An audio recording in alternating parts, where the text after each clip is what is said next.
Hi guys and welcome back. The last time I did a tank tour, it was about 7 months ago, and already so much has changed. There's a bunch of new scapes. I'd also like to talk about the new projects to come for this year, some ideas that I have. So I'm going to take you guys along with me. Let's start off with my forest tank. So this tank is a 23-gallon tank that's 90 liters and it's 4 months old now. Let's talk a little bit about this setup. So this tank is a Scaper 90 from the brand Superfish. So I'm not at all affiliated with them. I just really like the Scaper series. I've had a few of them. So this is the Scaper 90. It comes with a light and the filter that's currently running on this tank. So I have to say this tank has been doing pretty well. It's been cruising along. It's 4 months old now and it's really starting to mature. So obviously a tank like this, it's going to take like almost 6 months to fully mature.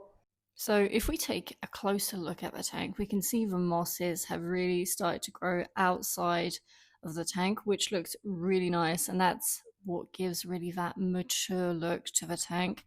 So by all means, they're still going to take, like I said, a couple of months to really mature and to start draping over the wood. So it's really going to give that sunken forest vibe to the tank. So fish-wise in this tank, I have a few different ones. So starting off with a group of 10 phantom tetras, I've been really enjoying these fish. I had been wanting to keep them for a while now, and now that I've had them for a couple of months, I've really been enjoying how they complete the scape, how they get along with the other fish. It's just a very, very nice fish to keep. I also have a small group of 8 neon tetras in this tank. So they're never really too keen on me filming them, so they go hide in the back of a tank, but normally they are out and about. I also have 3 Otto sinklets in this tank. I've been trying to source a few more Ottos to add to this tank, but I'm not finding them right now, so that's fine. I'll add them a little later on. I'm also going to be adding quite a big cherry shrimp colony to this tank in the months to come, but I do have to swap the filter because the filter I have right now, it's not really shrimp safe. The shrimp can get sucked up through the surface skimmer, so I'm waiting to swap that. I'm going to talk about it a little later on. I've just realized that my diffuser has completely unhooked itself. This tank is massively overgrown. It needs a trim, but it also needs a good maintenance session because it's starting to get a little bit dirty. This tank actually runs with a bio CO2 system. So by all means, this is not a high-tech pressurized CO2 system. It's just running with a simple bio CO2 system. And for me, it's been working quite well. So is it as performant as a high-tech system? Absolutely not. But I do think that there is a considerable difference when you don't have it at all. So it's just this small bottle, really. So this is the CO2 start kit from Denali Plants. So this one is a little bit inconvenient in the sense where it does deplete quite fast. So you will have to switch it up every 2 to 3 weeks. So that can be inconvenient when, like me, you do have a lot of tanks. If maybe you only have 1 tank or maybe 2 tanks or 3 tanks, then you'll be okay. But for me, it's a bit inconvenient, but that doesn't mean it isn't a good product, right? So yeah, pretty good. If you guys are actually interested in this cabinet, this is an IKEA cabinet. I have like a whole video on how I reinforced it. I also have a hardscaping video for this tank. There's a whole playlist series on this tank if you guys want to check it out. I'm going to put it above. I will be making a few changes to this tank. I've already started. If you guys have been following along with this whole tank, I've actually changed the front section up a little bit. So I've widened the path at the front to give really that illusion of depth a little more. I'm going to be changing up the trimming as well, again, like I said, to accentuate that focal point that's at the back of the tank. And tech-wise, I'm also going to be updating it. So I'm going to be suspending the light. I'm looking into a light suspension right now just to make it more aesthetic. I don't really like how low the light is sitting on the tank. It kind of makes it look boxy, if that makes any sense at all. It is also quite close to the mosses, so they're okay right now, but I can see that they're yellowing a little bit, and that is really like highlight exposure. Mosses don't like that too much, so I'd like to suspend the light. I'd also like to update the filter. So again, nothing is wrong with this filter. I would just like a more powerful one. So I'd like to install a canister filter on it. Also for, again, aesthetic reasons, this one, it's quite big. It's very visible. You can see it as well from the back of the tank, and that's something that's been bothering me a little bit. So I will be updating it to a canister filter, and I do think that I will be installing stainless steel lily pipes. So then it just matches really well with the light suspension. The light casing itself is also aluminium. So everything is kind of going to match, and it's going to give like this very nice, clean, modern aesthetic to the tank. So yeah, I think I've covered everything on this tank. Next up is my Betta tank. So again, guys, there's a bunch of scaping videos on this tank. A lot of things went wrong when I scaped this tank. Initially, I had planted it with Riccardia moss. Unfortunately, it melted back really, really hard because the cycling on this tank was just something else. Like the cycle hit so hard that it melted the plants back. So if you want to check out that disaster, there is a video on that. I do think this tank is probably one of my low maintenance tanks. I literally do nothing to this tank. So I fertilize it with general fertilizer. So that's like 2 milliliters of general fertilizers every 2 weeks. So it's very, very minimal. The growth has been really good. So this is weeping moss. So I replaced the initial Riccardia moss with weeping moss because I didn't have any left when it melted back. But it just does really, really well in all my setups. So right now, this tank, it needs a good trim, right? I'm late to trimming. This video is being filmed not too long after the Christmas holidays, so I'm not back into my normal routine yet, but it's been doing pretty well, and so has Dimitri. So Dimitri is not the only one living in this tank. I do have a small group of shrimp that are living with him. So I'm part of the lucky team where Dimitri is probably not the sharpest tool in the shed, and he really, really doesn't care for the shrimp at all. If anything, he just spends his day looking at them and giving them the side eye, but that's about it. He doesn't attack them, he doesn't eat them.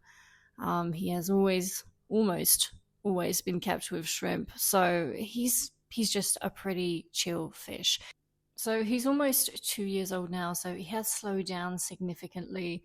So I'm really hoping I can keep him another solid year. But yeah, fingers crossed. So I think that's about it for this tank. If you guys are interested in the hardscape I use for this tank, so the wood, the rocks, it comes from a small Californian-based company, so I'm not affiliated with them, don't earn any money doing this. It's just if you want cool hardscape, I'm going to put it into the description. They sell premium hardscape, and what you see on the pictures is what you get. So that can be really useful if you're like me, you like to plan your scapes and take a look at hardscape in detail. They sell a bunch of very, very interesting things at very good prices. So if you guys want to check that out, I'm going to leave it in the description. Last but certainly not least is the Nano Gallery. So these are exclusively shrimp tanks. There are no fish in these tanks because they are on the small side. Here there are two different sizes. So I have 12-liter tanks, which are incurved, and then I have 10-liter ones that are just your standard kind of tanks with the non-rounded corners. So let's talk a little bit about the tech on this Nano Gallery. It's pretty straightforward. So they're all running with the same lights, just on different settings, obviously, because some plants need higher lighting, some you can get away with lower lighting. So these are B30s from Chihiros. They're the second version, so that means they only have white LEDs, so they're not the RGB versions. Filter-wise, I have two different types of filters. So I never know how to say it, Waze, whatever. So they are the BioCompact 25. So the BioCompact 25s are the grey ones, and they are on these 4 middle tanks. And on the 2 at the end, they are the same filters. So it's the CF20 from Ciano.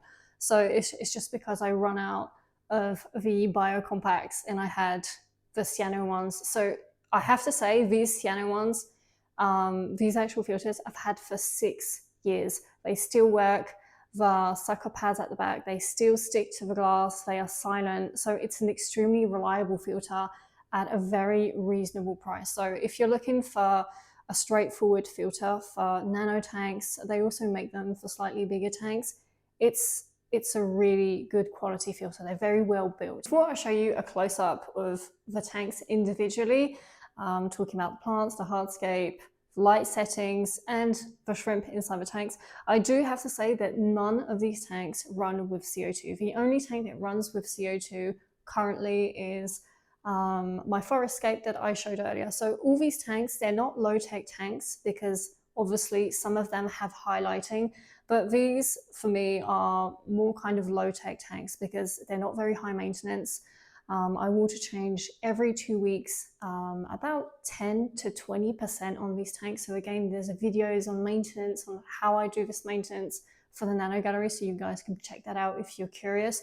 But there's very, very low maintenance tanks, except for this one, because I have to trim it so often.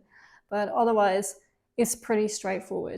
So starting off with the first tank, this one is pretty straightforward. It's just hair grass. So I really like hair grass. I wanted to have a tank with only hair grass inside, and the hardscape is dragonwood. So I escaped this tank a couple of months ago. It's been doing absolutely fantastic.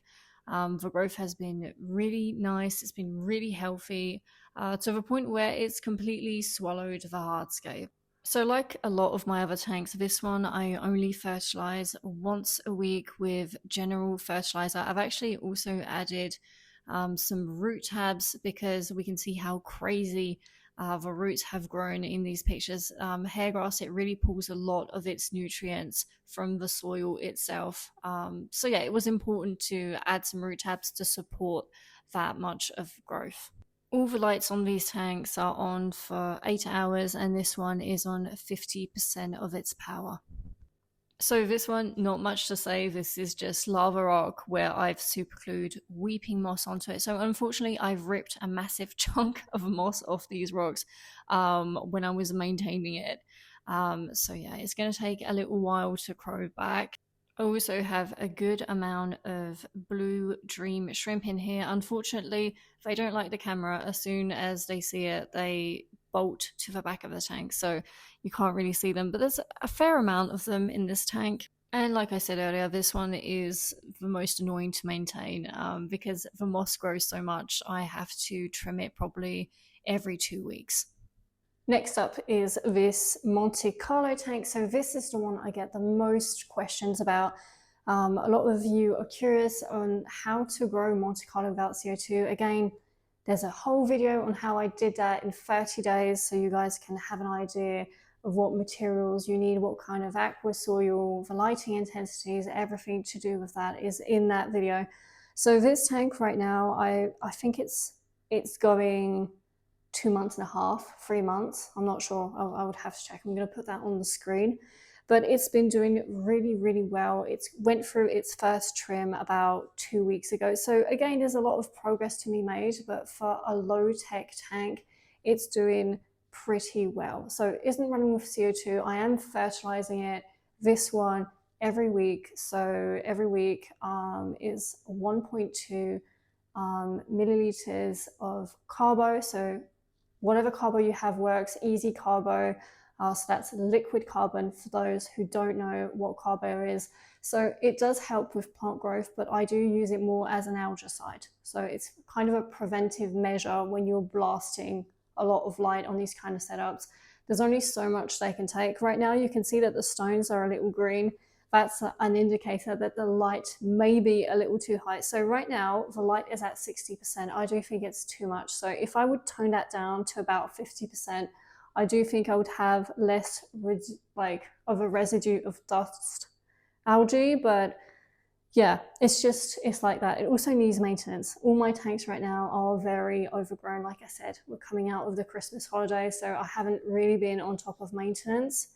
So usually, probably every month, I would brush the rocks with a hard bristle toothbrush just to bring that contrast back. Not that there's anything wrong with having a little bit of algae on your rocks, but I do like when there's this very strong contrast. Again, if you guys are interested in the hardscape, so these rocks that look like eggs, same thing, they are from the Californian-based company that are in the description. Next up is one of my favorites. I really like this one. So obviously right now it's really overgrown. It needs a total reshape, a big trim. So I'll probably be doing a video about that in the weeks to come.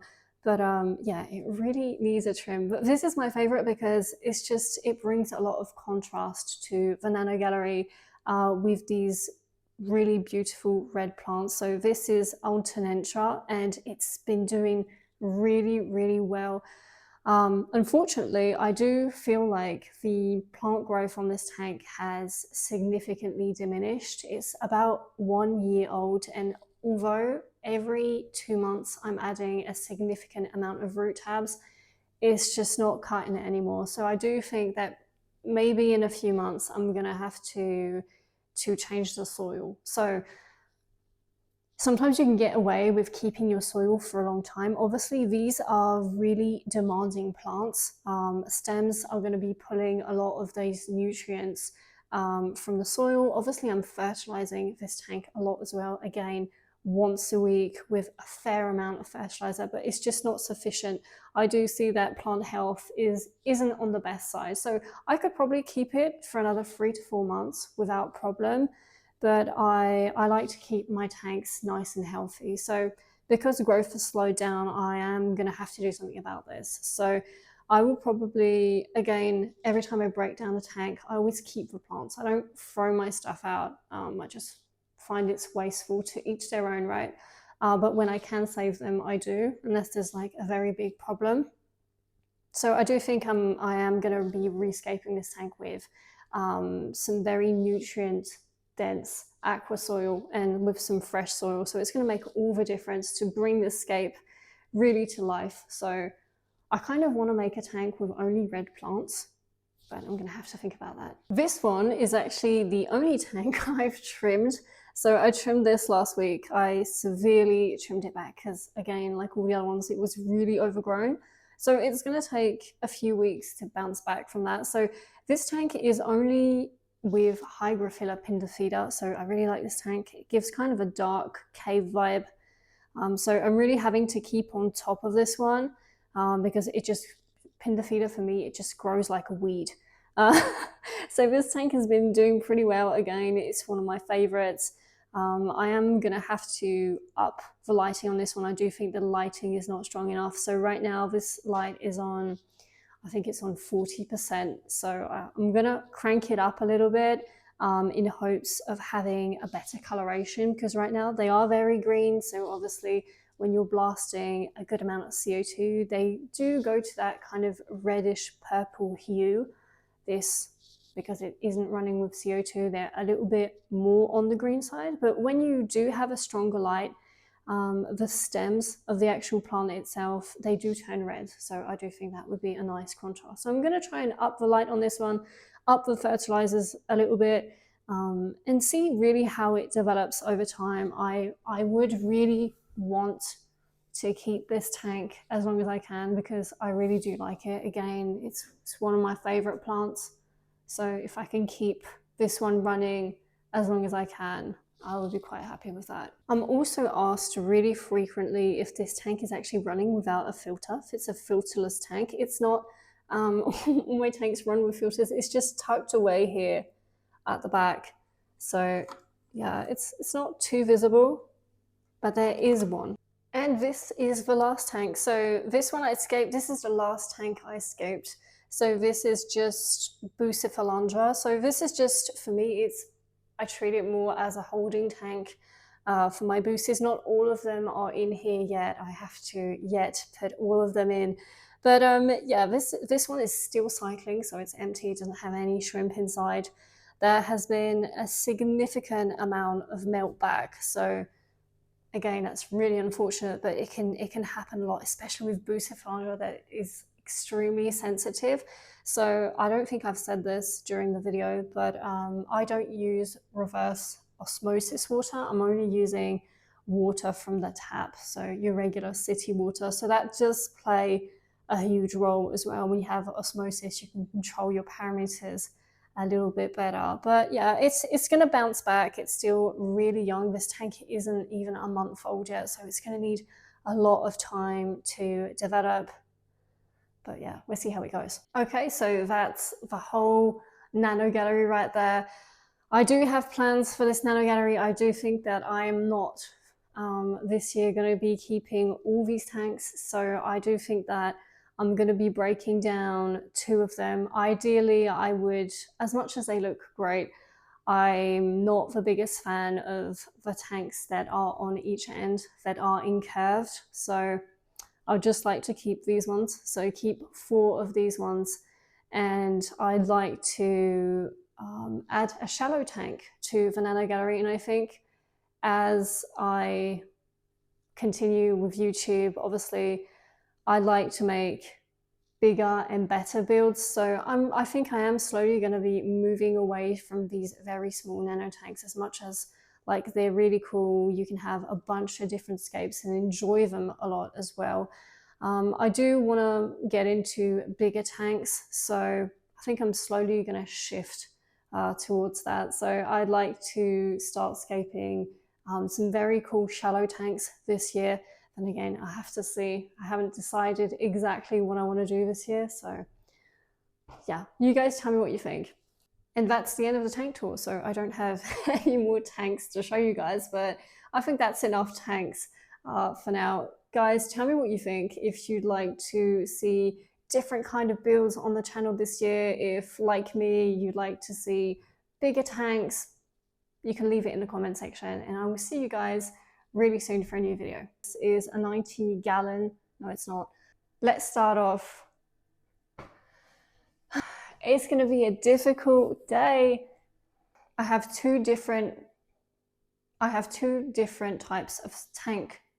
I have 2 different types of tank sizes. There's 2 different types of sizes here on the nano gallery. So I have these